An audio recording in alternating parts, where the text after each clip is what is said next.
In the past few weeks, Governor Gretchen Whitmer has vetoed not one, not two, but 6 GOP-led voting bills. In an exclusive interview, I sat down with Secretary of State Jocelyn Benson on why she believes this legislation isn't actually in the name of voter security.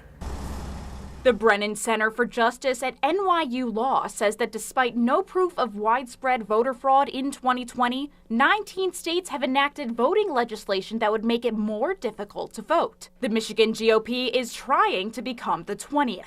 What we're seeing now is not a reaction to voter fraud in 2020. It's a reaction to high voter turnout in 2020. Michigan Secretary of State Jocelyn Benson feels she has been fighting an uphill battle against the Republican-controlled Senate and House for years in the swing state. Due to the pandemic, voting by mail was allowed in the previous election. Benson says 5.5 million in the state voted, the highest amount of ballots returned ever. But with the state electing President Biden and Senator Gary Peters instead of Republican candidates, Benson says the GOP representatives are trying to regain their hold over the state. Since the last election, Republicans continue to push legislation that Democrats say is akin to voter suppression. And so at the heart of this, it's about lying to citizens, changing the law to make policies that aren't popular. She says the bills would make it much more difficult to vote, adding provisions like not letting someone without a government-issued ID vote and eliminating types of buildings people can vote in, like living facilities or apartments. Republican senators say that requiring voters to submit additional ID verification would help make the elections safer.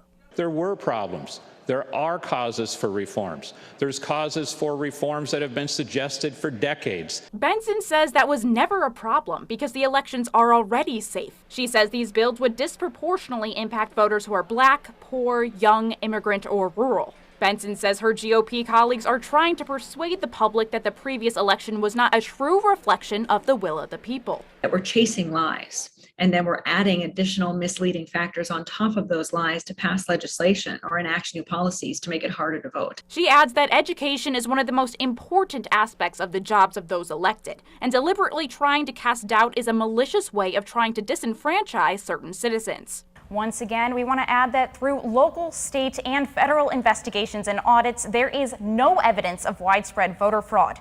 My full interview with the secretary is already up on our website. You can check that out at WZZM13.com.